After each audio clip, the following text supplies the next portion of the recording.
What is up, kings, queens, and monarchs of every element? I am the one, the only, the RJB0, also known as RJ, the Jank Monarch, and I did not upload an episode of I Challenge You this week. That's partially because we are in the finale currently. We have a special ultimate bonus extra finale coming up later on this week, so keep your eyes out for that. But there's another reason why, and that is because I just got back from YCS Vegas, which was an incredible experience. It is why I look like absolute death right now, but also was really, really fun. And I just wanted to talk to you a little bit about that event because I got to play in my first Edison competition ever. Unbelievably, I actually have probably played fewer matches of Edison, fewer than 30 matches of Edison before this weekend. It's wild to think about, considering it's a format that I promote as much as I do and I've been involved in as much as I have, but I basically haven't played Edison before this weekend, so I got to enter my first competition. I feel like I did pretty well for basically my first time playing Edison, definitely in person, and I had a blast. I wanted to tell you a little bit about that, so I'm going to give you a deck profile. I'm going to give you a tournament report. I'm going to tell you a little bit about what happened, some of the cool things that I did, some cool cards that I got. Look out for that one. So let's get started with it. First of all, I got there and I immediately got to hang out with some of the coolest people in the game. I got to hang out with Alex Sema, was a great host, although I didn't spend very much time being at his place because I ended up going out a lot with some other folks, including Keegan of Wave Motion Yu-Gi-Oh! And more importantly, E3 Yu-Gi-Oh! Pretty much all weekend. Keegan and I hung out so much. We kept ending up because Alex and crew, Alex, MBT, Gage, both of which are, by the way, awesome people. Gage, super fun and charming. MBT, a lot of fun. We got to do some things together and we had a great time of it. We went to Omega Mart. If you haven't heard of Omega Mart, I definitely recommend you checking it out online, and I really recommend going if you're ever in Vegas. We had a great time with that. Joseph and I were running around the entire place with Gage trying to solve. There's a puzzle in Omega Mart, even though it's this cool surrealist art piece. Anyway, I'm going off the rails. I'm on the struggle bus. I got very few hours of sleep this last weekend, folks, but I had a great time with all of them. So MBT, Gage, and Alex ended up basically going the distance in the main event. So their team, they went to day 2 and they played the entire tournament out up until top 16 when they did not make it. But which was really cool because they were basically playing meme decks most of the time. They did not expect to make it more than a few rounds. We were planning on playing side events. We were planning on cubing together, but they did really well. So I never ended up hanging out with them much because they'd have to go to bed right after they were done playing. And so, I ended up going out with Keegan a bunch and seeing a bunch of different stuff. I never expected to want to go to Las Vegas, much less go back. And it's an amazing place. There's a bunch of incredible art, a bunch of incredible food and music and cool stuff like that. That was stuff I just never really assumed was a part of the Vegas experience, but it turns out really and truly is. So I had a great time. But we're not here to talk about my fun time out on the town in Las Vegas. We're here to talk about Yu-Gi-Oh! And we're here to talk about Edison. Another shout out to Keegan. Keegan helped me prepare for this event. I, again, basically hadn't played Edison, and so the night before we repped some games with my new deck. I'm very excited to have been playing this deck, and I'm going to show it off to you. During the event, I got second place in the one side event that I got it to play in, but I got to play probably 10 to 15 matches, and I won almost, in fact, all but one of them, the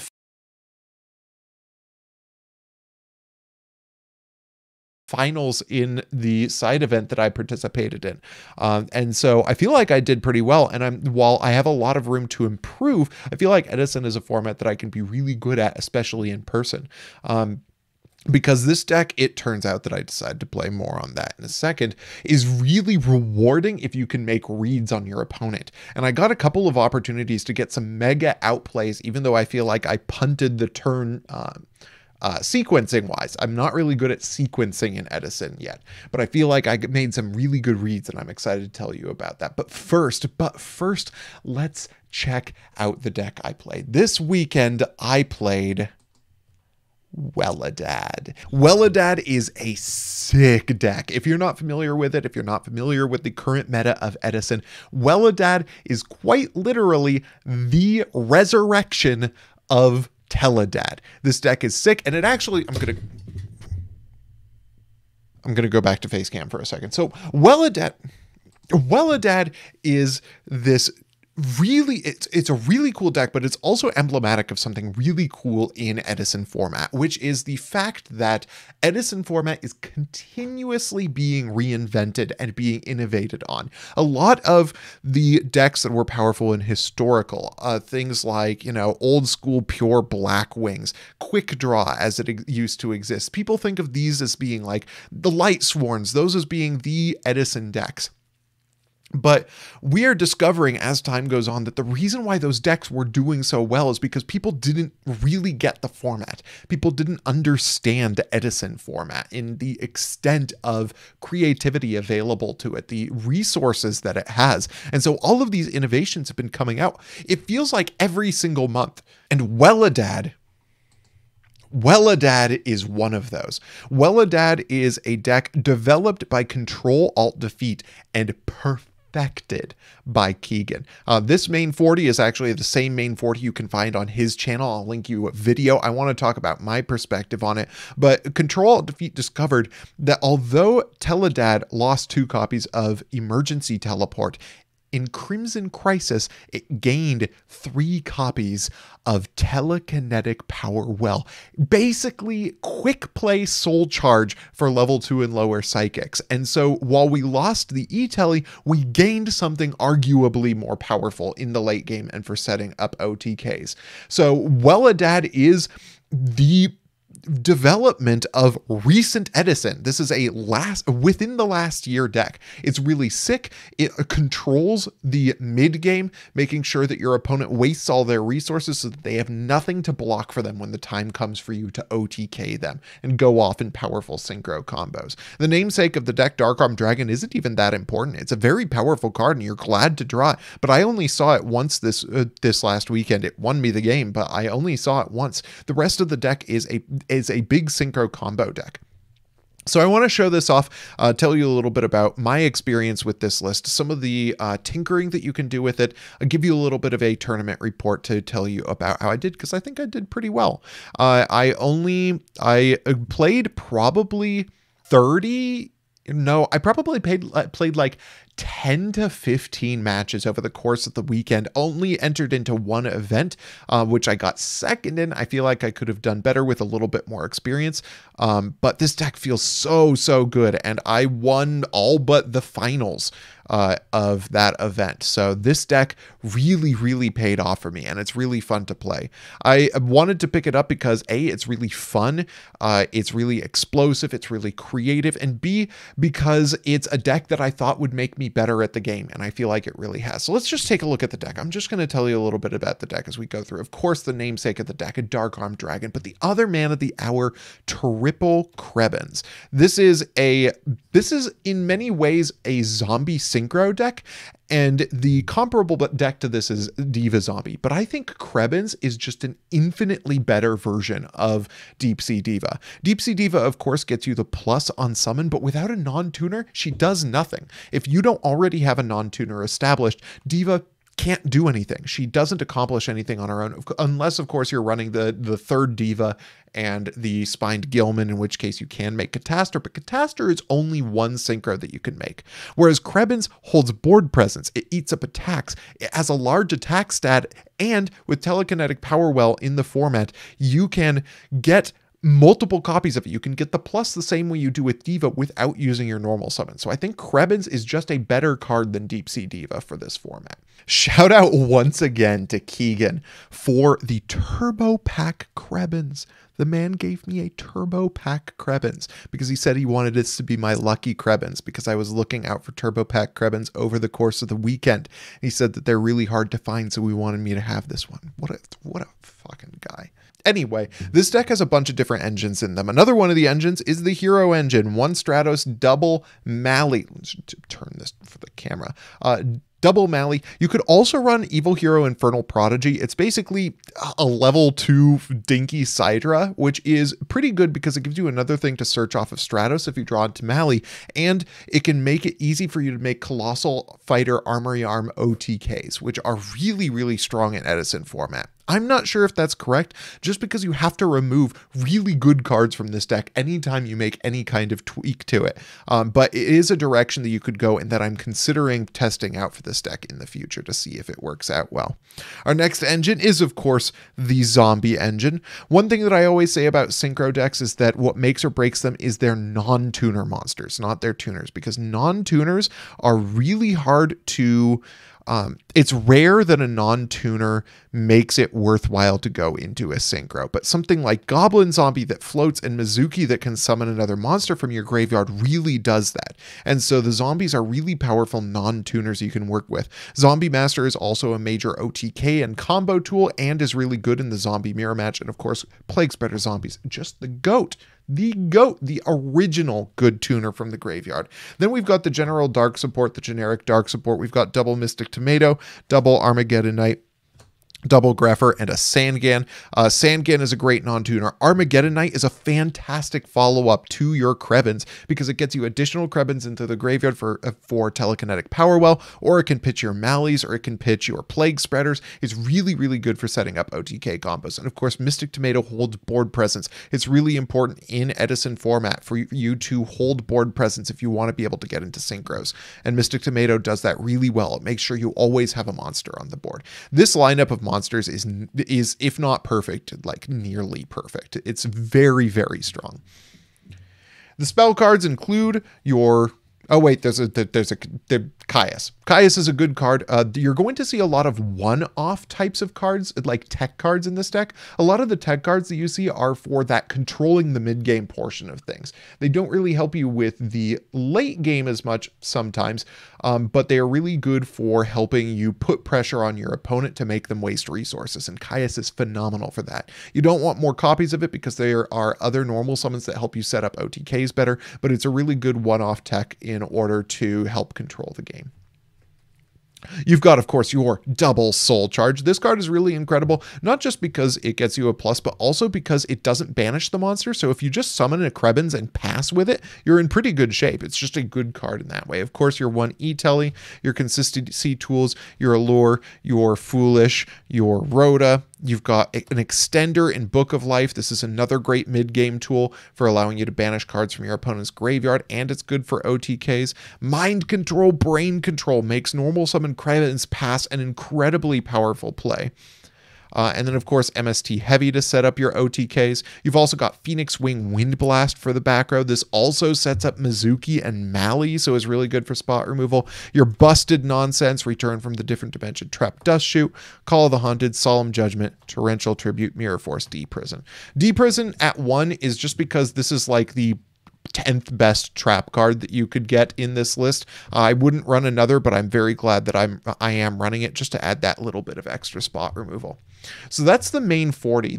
This is basically perfected. Keegan and I did not mess with this at all. If you want to see more gameplay from that main 40, you can always check out his channel at E3 Yu-Gi-Oh! The extra deck is mostly pretty straightforward, but there's one tweak I want to make. You've of course got your Catastor Android, Revive King Hades, and Doom Kaiser, both really strong in the mirror match and against a lot of the meta. Of course, the best two synchros in the format, Brionac and Go-Yo Guardian. Brionac, arguably the best card in Edison format. Now, one tweak that I want to make is I want to bring in a Gaia Knight, the Force of Earth. I felt like I wanted to see more generic level 6s than I did. It's really easy to see level 6s, but if you use up your Brio and your Go-Yo in the early game, it's hard to use them later. You have fewer synchro options later in the game, and you have less to do with your monsters. And so another generic 6 to just be able to produce a body when you're putting pressure on your opponent during the early game could be really strong for this deck.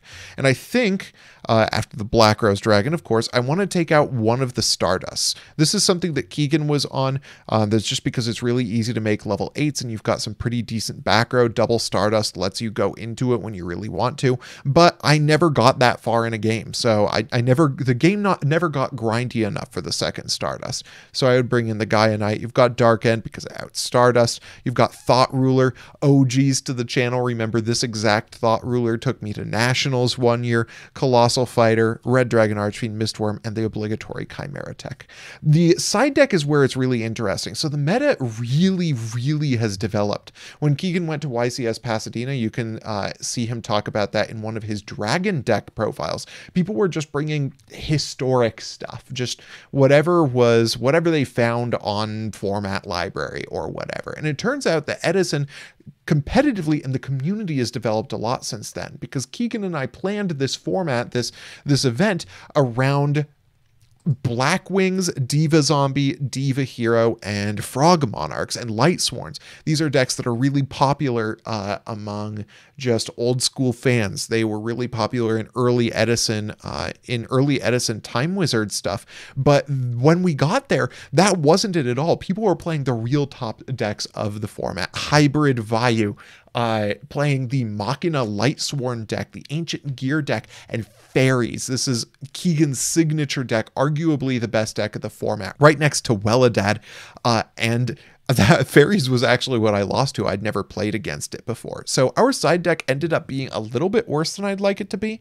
Let's check it out anyway. We've got the double Sidra, of course. We're just scooting everything down slowly. We've got the double Sidra. This helps deal with the machine matchups. Wouldn't change this for the world. Doomcal is pretty good into the fairy match and really good in the zombie mirror match. Kaiku is just better than DD Crow. I don't think there's a reason to run DD Crow in this deck. After the match that I played this last week, I'd just rather play Kaiku. He holds board presence. He's good into a lot of combo pieces. He actively banishes stuff and is a floodgate. Gores in the side deck is funny. It plays a similar rule to Spirit Reaper. They're not combo pieces per se, so you don't want them in the main deck. But if you're up against like OTK decks like the mirror match, then you want these in here to stop those OTKs. Lightning Vortex deals with decks that put up gummy boards, like a lot of recruiters, or like fairies are good. This is good into. Bottomless Trap Hole came up a lot this weekend. It's not good into every deck, but the decks it's good into, like Blackwings and Machina, are game-endingly strong. Double Dust Tornado is mandatory for Royal Oppression. I did lose to Royal Oppression in the finals. And double Pulling the Rug. This card, I would say, has become kind of mid. Since we didn't see Frog Monarchs or Diva Hero the entire weekend, Pulling the Rug was just kind of not relevant. That was the interesting thing about the meta at this event, was that it developed a lot. So a lot of these top decks were in like Edison real competitive were showing up. So the in-person competitive scene is becoming all the more competitive, even rivaling or maybe even better than the online competitive scene. And I had a really good time with this deck. I kept drawing hands and telling people how much I love this deck every time I drew a hand, because every time you draw a hand of 6 with WelleDAD, you feel like you've drawn the best 6 cards in Edison format. It also felt like it rewarded reads a lot. There were some games where I missequenced my combos, but because I outplayed my opponent, because I planned really well for the future and planned around reads really well, I ended up winning. In my Machina matchup, the first round, I was on really low resources. My opponent was on a level 6 synchros worth of life points and had a back row. And I had a Phoenix Wing Wind Blast, and I was like, okay, if I am going to win this matchup, I am going to have to go for a synchro combo next turn to try and kill them. Otherwise, they are going to outgrind me easy.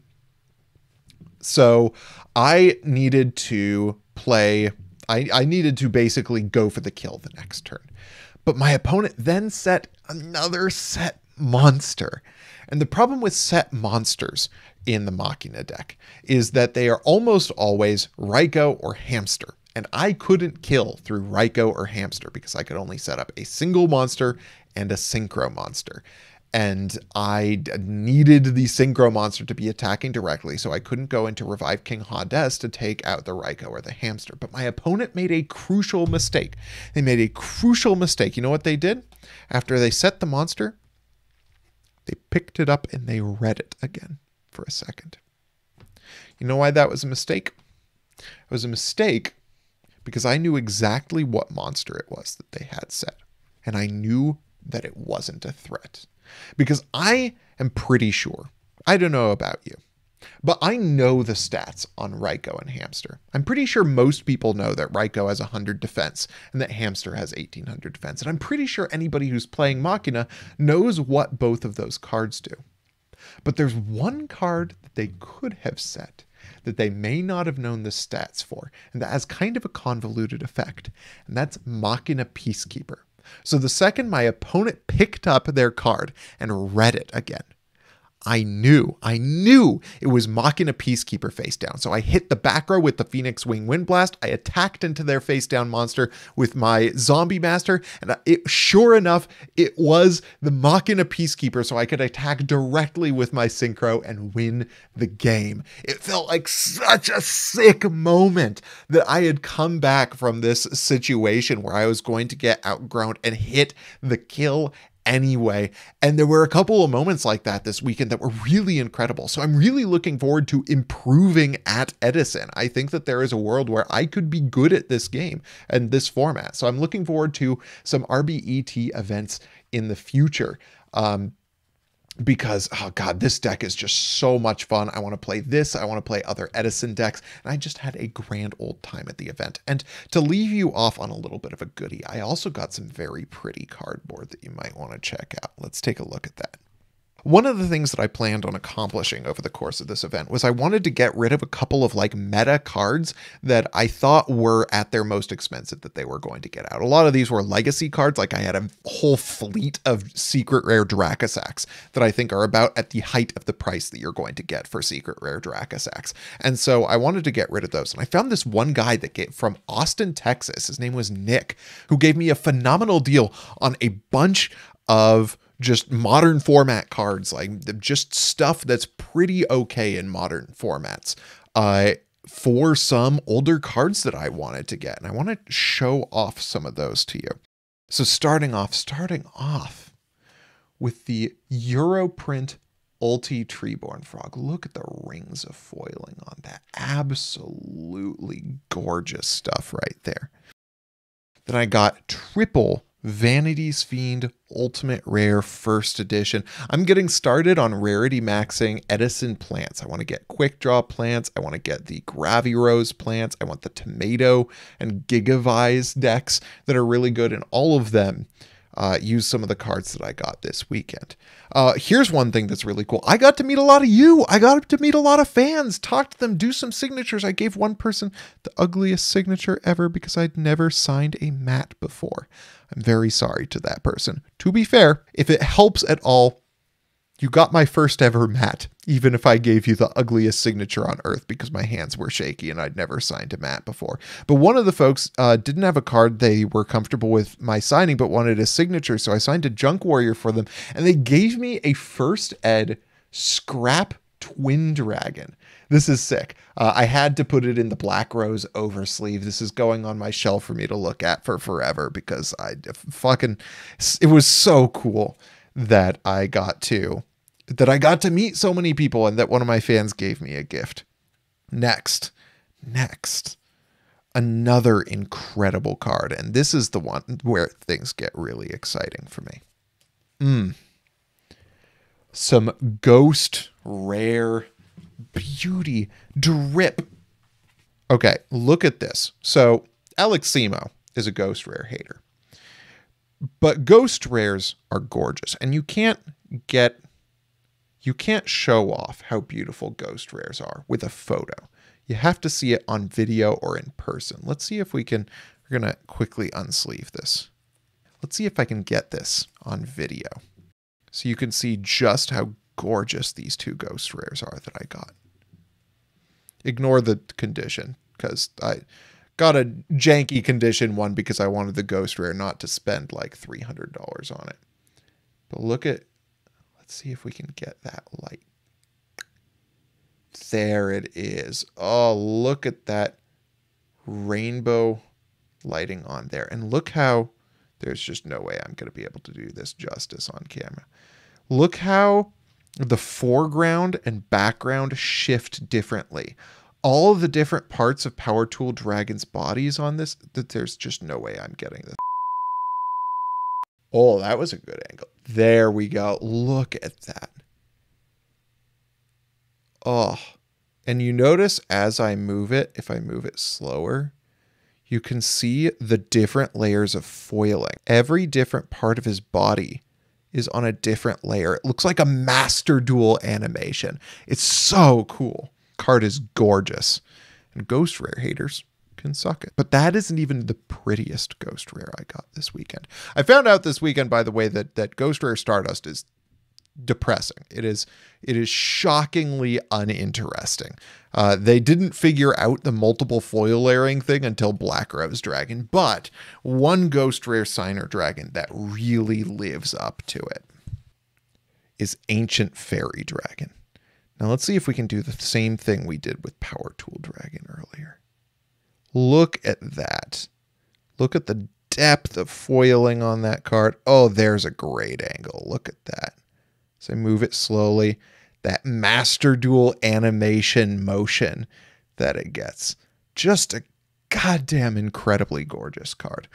So I wanted to show off all of those things to you. I appreciate your coming along with that ride. I'm going to have regular real content in the future. I did not have the energy to make regular real content tonight, but you will be getting some cool stuff in the future. And I look forward to maybe seeing some of you at YCS Los Angeles. Let me know if you're going to YCS LA and want to catch up there. I hope to see a lot of you there, and I hope to see y'all playing some Edison. I'm going to be hoping to set up some Edison locals here in Portland. Let me know if you are planning on as well. Go forward in humble confidence, my friends, and I hope you have a lovely week.